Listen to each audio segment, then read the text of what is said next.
The prologue of the movie informs us about the U.S. Air Force dropping a highly potent non-nuclear bomb in a remote region of Afghanistan. Official statements claim that the bomb was used to destroy a key insurgent stronghold in the area. However, there were circulating rumors regarding disturbing activities in the hours prior to the bombing. At present, we find a couple of fighter pilots named Captain Kate Sinclair and Johnson from the Royal Air Force flying over Afghanistan when they are suddenly attacked by Afghani insurgent troops as their aircraft get had. Both pilots eject themselves from their seats and parachute to the ground. Kate loses consciousness upon impact, during which she experiences a vision of her mother and son shortly after she is woken up by Johnson. But they are soon surrounded by a group of armed insurgents. Sensing their arrival, Johnson instructs Kate to play dead while he turns around to deal with them. Unfortunately, this turns out to be a bad idea as he is immediately killed when one of the insurgents approaches Kate. She takes out her gun and shoots them. She then uses his body as a shield to take down the remaining threat. After successfully wiping out the enemies, Kate bids an emotional goodbye to her teammate before venturing out on her way. She tries to establish contact with her base, but to no avail. Meanwhile, one of the insurgents seems to have survived the shootout, so he immediately summons for extra backup shortly after. Kate notices the insurgents approaching her on their trucks, prompting her to seek refuge in a bunker area. The bunker's door is marked with a warning sign in Russian, which she cannot comprehend. The entrance door is heavily locked, and before she can attempt to open it, the insurgents open fire upon her. Kate quickly takes cover behind a metal container and returns fire. Amidst the intense shootout, one of the insurgents fires a rocket launcher that opens the bunker's door, giving Kate the chance to sneak inside the dark place. She grabs her glow stick and climbs down to the basement to avoid her pursuers. As she ventures deeper into the area, she finds additional Russian signs, some beds and a row of gas masks. Soon after, she stumbles upon a decomposed body, which appears to be that of a scientist on a desk. She finds several Russian notes and a portable hard drive, which she opts to take with her. Upon a brief investigation, she realizes that this is a testing lab for human subjects, evident from the presence of multiple pods containing bodies. Before long, the insurgents also make their way into the lab. They are equally disturbed by the contents within. Kate takes advantage of their distraction and knocks out a man before snatching his gun amidst the hail of gunshots. One of the pods shatters, releasing a humanoid figure as Kate runs out of ammo. She enters the ventilation duct in an attempt to escape. Soon after, the figure awakens, revealing itself as a long-clawed, flesh-hungry monster. It instantly kills one of the insurgents and feeds on his flesh. Meanwhile, an insurgent manages to apprehend Kate, but she cleverly uses a flare to subdue him. She then climbs up the basement, but as soon as she gets on the top, one of the men grabs her leg. Kate tries to free herself by kicking him, but fails. Just then, a monstrous entity appears and kills the man with a single lethal strike, leaving Kate in a state of shock, overwhelmed by fear. She races towards the exit door and narrowly escapes the clutches of the creature, but sadly, she gets injured in the process. Following this, Kate fires a few shots to fend off the monster and locks the door with chains. She is then confronted by an insurgent named Kabir who is waiting for his comrades. However, he hastily retreats upon spotting the creature. Despite her pain, Kate begins to walk through the desert terrain and eventually reaches a road. Some time later, she is found by a team of American soldiers who were sent to look for the missing pilots. They escort her back to base camp, where Kate meets Major Finch, the commanding officer and soon-to-be victim of the monsters. She recounts the harrowing incident, the Major. But the latter doesn't believe her story. Regardless, he takes the hard drive from her. Shortly after, Sergeant Tom Hook walks in and vouches for Kate, but the Major still doesn't listen. "Sorry, soldier, but if I believe you, it wouldn't be convenient for the story." In the midst of this, the battalion also finds Kabir and brings him to the camp for interrogation.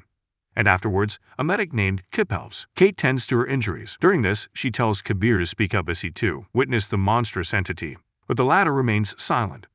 Moments later, Tom enters the tent and questions Kate about what she saw in the bunker. She recalls the sign on the bunker door and uses her photographic memory to transcribe it. That is convenient.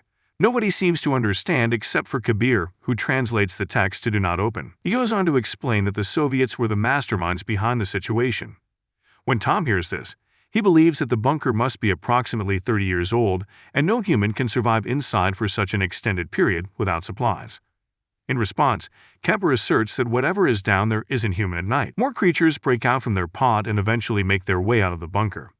Meanwhile, at the military base camp, the major receives a letter from his superior indicating his voluntary discharge. As a result, he decides to use the hard drive that Kate found as leverage against the superior. On the other hand, Kate and Kip interrogate Kabir, who explains that he didn't shoot their aircraft, and that he is merely a driver working for the insurgents to protect his family inside. The soldiers are keeping watch for any insurgents. Suddenly, a soldier disappears and another one notices a monster, prompting him to alert everyone at the entire unit. Swiftly gets into position and opens fire. However, the monsters are too fast and are able to dodge the bullets. Tom conveys the dire situation to the major, who then attempts to call for backup. But unfortunately, the radio tower is destroyed by the relentless monsters, rendering communication impossible. The situation starts getting intense as soldiers begin to fall victim to the fast-moving adversaries. Kip heads out to assist the wounded soldiers, asking Kate to keep an eye on Kabir. Shortly after, a monstrous creature infiltrates the medical tent and strangles Kate with its long tongue. It's like venom, but hotter. Fortunately, Kabir manages to retrieve a knife from a chest and cuts off the creature's tongue before stabbing it to death. They're faster than bullets, but not Kabir's knife. Following this, the two rejoin Tom and the other survivors. Then Tom and Kip decide to rescue the major, who is locked in a life-or-death battle with one of the creatures. They reach him just in the nick of time and shoot the creature, preventing it from claiming his life. Upon realizing the overwhelming numbers of these monsters, the team opts to seek refuge within an empty cargo container, while a soldier named Dave works to unlock the container. Another creature launches an attack, but this time, Kate reacts swiftly, leaping atop the creature and using an axe to deliver multiple lethal blows to its head, with Tom providing the finishing strike. After this, the survivors enter the container and decide to wait there until morning. While inside the container, the soldiers ask Kabir if he knows anything about the monsters. In response, he shares that the Russians invaded their nation in the past after a star-like object landed on the Afghani desert. In the later days, the villagers began disappearing during the night, and their lifeless bodies were discovered by morning. Believing that it's some kind of wild animal, Kabir's father decided to hunt it down. But as soon as the Soviets withdrew, the attacks also stopped. Unfortunately, by that time, the village had already lost 46 people, including Kabir's father. The next morning, the group cautiously walks out from the container, only to learn that the monsters have taken away the corpses of their fallen comrades. Following this, the soldiers search around the area and stumble upon a monster's corpse. They take it to the medical tent, where Kip proceeds to conduct an examination. His findings reveal that the creature possesses shark-like teeth and thick skin that functions as body armor. After thorough inspection, Kip concludes that the creatures can't stand sunlight due to their bodies lacking adaptation to UV rays. In addition, he rips through the monster's body and is shocked to learn that it has human organs. Everyone is confused to hear this, but that's when the major says that these creatures are hybrids mixed with humans. He apologizes to Kate and reveals that the higher-ups have always known about the bunker. According to the major, it all began in 1979 when some Soviets came across an alien spaceship in Afghanistan, which Kabir addressed as a star. The Soviets invaded Afghanistan because they needed the alien DNA to integrate into human test subjects. Now that the group doesn't have enough fuel, they must find another way to escape. Their conversation is abruptly interrupted as the creature reawakens and launches an assault.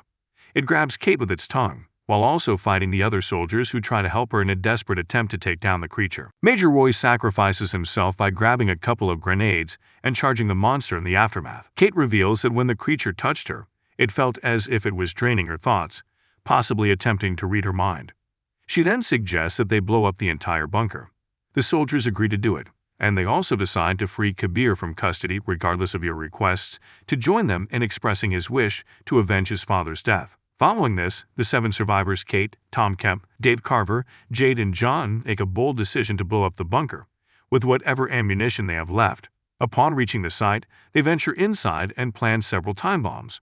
But as they are about to leave, Kate drops her locket. So Tom pauses to give it back to her. Just then, a monster appears from behind and pulls Tom down into the basement, believing that they have lost him.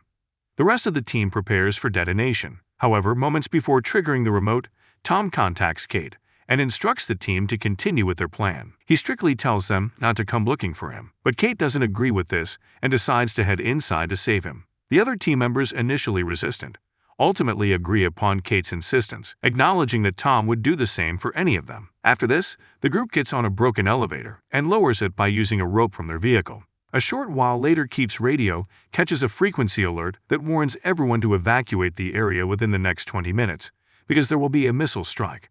He immediately relays the information to the rest of the team, But they decide to carry on with the limited time. The group splits up to cover more ground quickly, and also to just about guarantee that they won't all make it out. In the meantime, Tom finds a monster in front of him, and it soon grabs him by its tongue. Acting swiftly, he bites its tongue and retrieves his knife to stab it to death.